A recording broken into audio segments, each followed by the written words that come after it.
Today, we're going to go over exactly why I believe that the UN is somewhat of a useless organization that has had many times throughout history where it could have saved thousands, if not millions, of lives, and they either retreated and sat back and did nothing. And then we will make sure it is a fairly balanced video and talk about the accomplishments as well.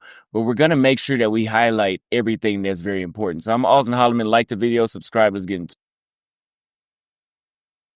Now, the first part, let's get this out the way. Now, the first part to get out of the way is, why was the UN created? So after the First World War, a few countries throughout the world decided that they were going to create something called the League of Nations, which is a group of nations that would ally. If you attack one, then you had to attack all of us. Something similar to NATO, correct? Now you have something called the UN, which is not like NATO, especially by the way how they perform, but it is an organization created to stop global conflict and protect the innocent civilians that are caught up in the middle of warfare. But even from the very beginning, it was not built to succeed. In 1945, after World War II left 60 million people dead, the United Nations was formed by 51 nations to prevent future wars, promote peace, and protect human rights. The five victors of World War II were the United States, UK, France, and the USSR, which is now Russia, and China, became permanent members of the UN Security Council, each with veto power. And this will be a key factor of why the UN never gets anything done militarily. This veto means no action can happen even if one of these five disagrees, which is built to fail. Paralyzing the UN in times of real crisis. The UN has no standing army, only borrowing troops from member states, meaning it relies completely on politics to respond to war. And we'll get further into what happened in the Congo with this scenario as well. Also, the reason that there are five nations, which three of them are on one team, two of them are on the other team, is already built to fail in the first place. So you have two Soviet states on one side and three democracies on the other side. And it only takes one power to veto, which means that if they say, hey, we need to do peacekeeping missions in Cambodia, which is a communist state, well, of course, Russia and China are going to disagree. So now we're not going to help them at all. And that's exactly how this setup that they have is designed to fail from the beginning. So which makes it useless in the first place anyway. Despite the slogan, never again after the Holocaust, the UN has failed to prevent nearly every single genocide since 1945. And today we will dig deeper into that. And this is the very reason why they built the system in the first place. They prevented some genocides such as the Rwandan genocide, the Bosnian genocide, the Sudanese genocide, and even more of those. So to start, we will start with the Rwandan genocide, one of the main ones that I know about that made me realize that the UN either has no power or they're corrupt or they are completely useless when it comes to doing peacekeeping missions. In the Rwandan genocide, the UN had troops, intelligence, thousands of troops actually, and time to act, but still allowed nearly 1,800,000 people to be slaughtered right under his nose. In 1994, the United Nations had 2,548 troops in Rwanda as part of the UNAMIR, which was led by Canadian General Romeo Dallaire, who repeatedly warned the UN about an incoming genocide, which is something that they do often. Usually they will have warnings and they will have intelligence, and nothing happened. After the president's plane of Rwanda was shot down, Hutu militias began slaughtering Tutsis in Kigali, and Dallaire pleaded for reinforcements. Instead, the UN Security Council voted to reduce the mission just down to 270 soldiers, which is bullshit. France, the United States, and Belgium did not want to get involved in another Somalia type of mission. So they were using we don't want to use too many UN casualties, so just let the locals die instead. At a school in Kigali, Belgian UN troops were guarding 2,000 Tutsi civilians. Then they were ordered to withdraw by the government under UN pressure. Within hours, of course, all 2,000 of those civilians were massacred by Hutu extremists, and the UN watched it happen while they evacuated their employees and their troops and did nothing. So yes, the 800,000 people that did die could have been less or could have been prevented altogether if the UN would have made a difference. UN Commander Dallaire later said, we had the men, the mission, but they pulled the plug from us, and in 100 days, 800,000 people were hacked to death. The next genocide was in Bosnia. The UN declared that they had a safe zone, and then they handed over their civilians to the killers.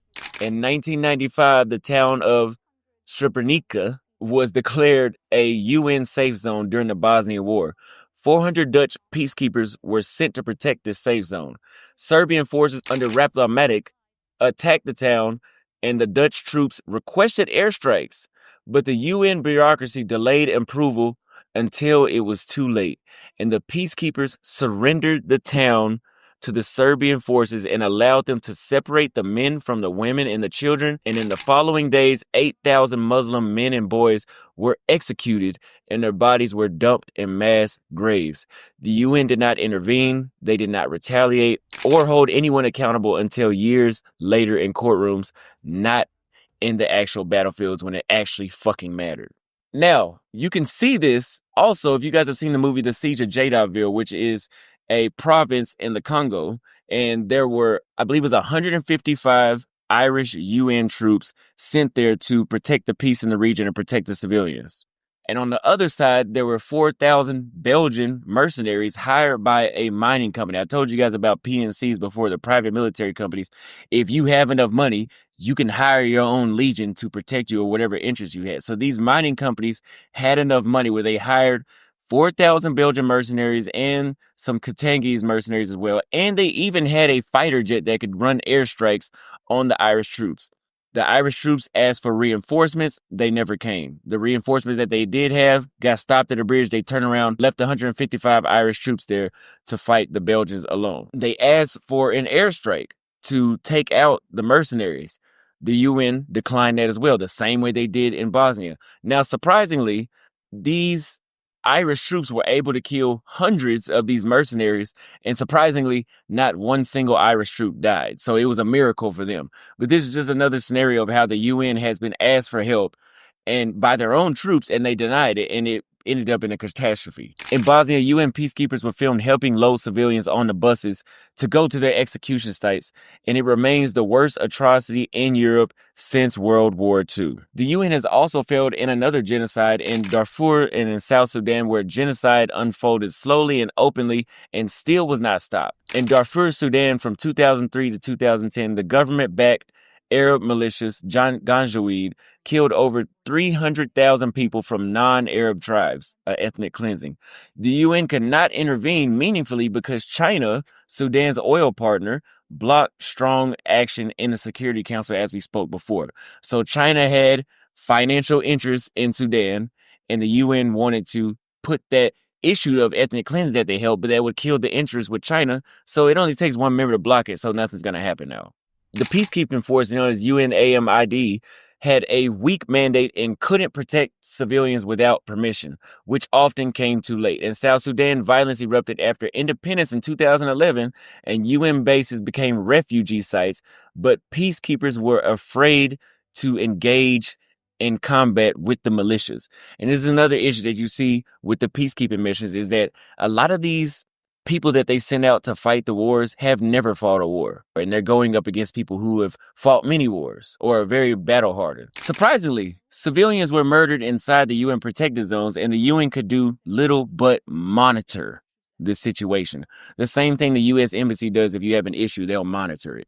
In 2016, UN peacekeepers in Malakal, South Sudan, stood by while dozens were killed and the camp was burned to the ground. Survivors said that the blue helmets watched and they also ran.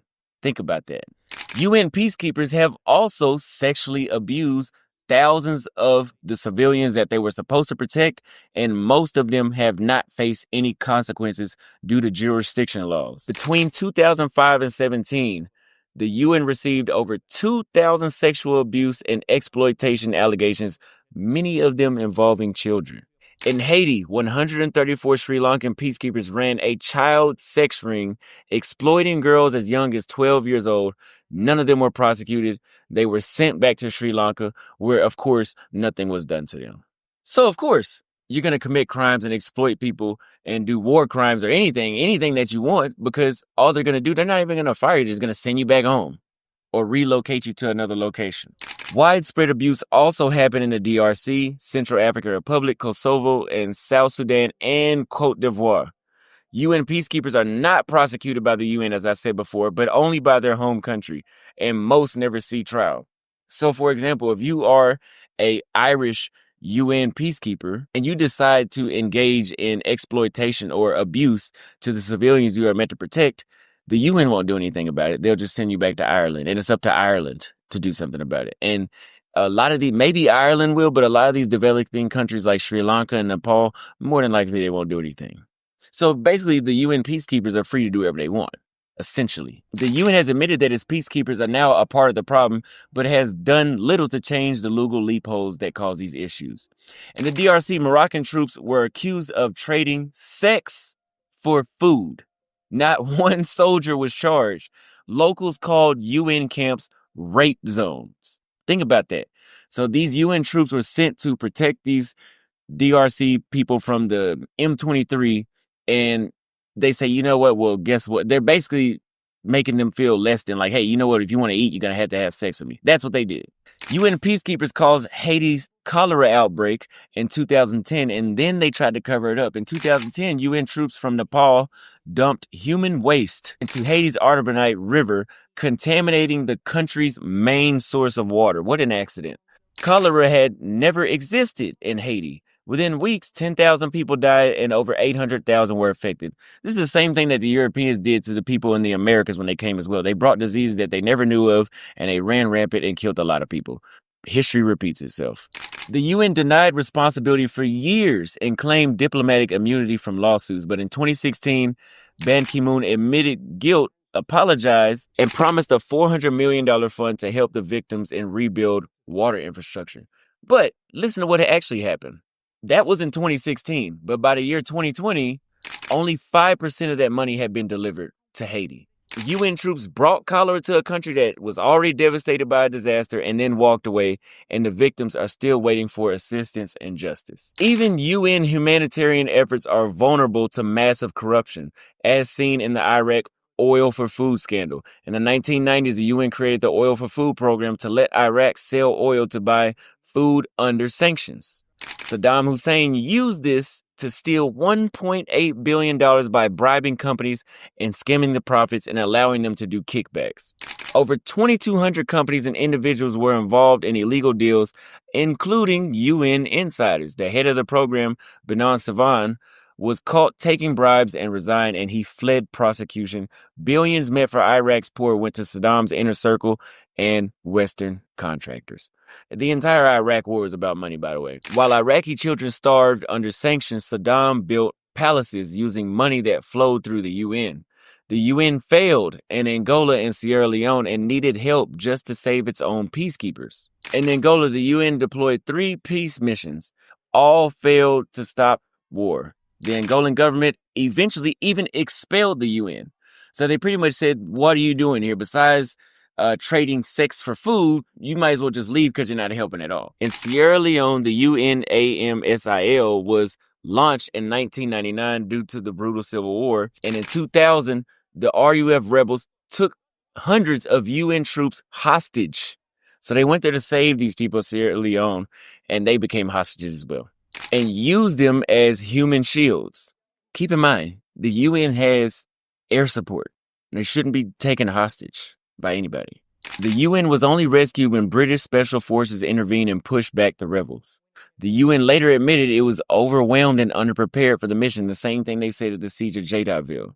Leave a comment below why you think the UN troops are always outnumbered and underprepared or undertrained. Let me know what you think. The UN was so weak in Sierra Leone it couldn't even defend itself. Peacekeepers had to be rescued by a former colonial power. The UN spends billions, but more of it goes to ideology and bureaucracy rather than peacekeeping. So in other words, they are more prepared to spread their ideologies, which we'll get into in a second, rather than actually save people from getting their heads chopped off in a genocide in Rwanda, or by Muslim men and boys being killed by a genocide in Bosnia, or in Sudan, there's an ethnic cleansing. They're not ready for that. Even though they have the weapons and the men and everything, they're not ready for that, but they're ready to spread ideology. And this goes back to a portion of the people that control it, which is mainly the West. And the West is pushing these ideologies through programs like USAID and now, as you can see now, the UN. The UN's total system-wide budget is around $40 billion per year, and only $6 to $7 goes to peacekeeping. The regular UN budget, which is $3.5 to $5 billion, is spent mostly on administration, overlapping programs, and staff salaries. Countries often earmark funds for ideological projects like the LGBT inclusion, gender identity, climate equity, and abortion access, which is all more important than people getting their heads chopped off in a genocide, by the way. Examples include being LGBTI in the Caribbean, gender storyteller programs in Nepal, and menstrual equity advocacy worldwide. Meanwhile, frontline peacekeeping missions in places like Mali and Congo are underfunded, undermanned, and delayed. In 2022, the UN spent more on gender equity training than they did protecting civilians in eastern Congo, where armed groups were killing children. So again, this is further proof that civilians that have nothing to do with these rebels that are just going around killing people for power, the gay stuff is more important, essentially. Matter of fact, I was here in Kenya about 6 or 7 months ago, and I know somebody who works at the UN. And, there's even issues right here in East Africa in places like Somalia, in places like Uganda, in places like South Sudan, in places like Burundi. And I seen a UN member that I know walking around with a equality rainbow flag on their shirt. That's more like, what about the flag that's talking about the peacekeeping missions to actually save people's lives? We could do that stuff later. I mean, let me know what you guys think. Which one is more important? I'm not saying one is unimportant. And I'm not saying that one is irrelevant, but I'm saying there has to be a priority list as well. But it's not all bad. The UN has had real successes. Now that I'm done with my rant that I've been wanting to do for months, we will talk about some of the positive things that the UN has done, because they have done a significant number of things to help humanity around the world, but those don't make as many headlines. The World Food Program, WFP, feeds over 100 million people and won the 2020 Nobel Peace Prize. So the UN is good for feeding people. The WHO eradicated smallpox and it helped reduce polio by over 99%. Two things that are very critical to society. The UN is good at eradicating smallpox and polio. Those are very important. The UN supervised Namibia's ceasefire and transition into independence. They did not assist in the war, but after it was done, they called a ceasefire, and then now that everybody's dead and it's all over with, now we're going to oversee our elections. In Cambodia, after the Khmer Rouge, which we will do a video on them, the Khmer Rouge Pol Pot was a guy that killed 3 million of his own people. And if you go to Cambodia like I did, you can actually go to one of the killing fields where the little children's clothes are sitting next to a tree that had where 3-year-olds had their head banged into a massive tree stump until they were dead. And 3 million people were killed without a single shot being fired because they would drill nails into their head. So they allowed that to happen. But afterwards, the UN helped organize elections and rebuild institutions in Cambodia. So the end, they saved the day. The UN helped negotiate peace in Mozambique, El Salvador, and Guatemala, disarming the rebels and overseeing the democratic transitions after the war was over. In Mozambique, the UN disarmed 90,000 soldiers and helped hold peaceful elections after 16 years of war. So after 16 years of war, they helped it. So I said all that to say, the UN is not completely useless. But when it comes to vaccine, food, aid, and post-conflict cleanup, it will get things done. But if we want to be real, the UN only shows up after the funeral. It doesn't prevent genocide like it was created to. It doesn't protect civilians like it was created to. It doesn't stop war like it was created to. It doesn't even punish its own members that commit exploitation and abuse to the civilians that they're supposed to protect. And it spends billions on seminars, slogans, and symbolic gestures and gender equality. So, if you ask me why this is, I think, again, back at we said at the beginning of the video, it's the way how the UN is set up. That China, Russia, France, UK, US, and it only takes one group to disagree, that's designed for failure. So I think they should reestablish that if they want to. I mean, you never know, this could be done by design. But let me know what you guys think in the comments. Should we keep funding a peace organization that can't keep peace? And should the UN be abolished, reformed, or replaced with something truly accountable? Let me know what you think in the comments. I love you guys. I will see you guys next time.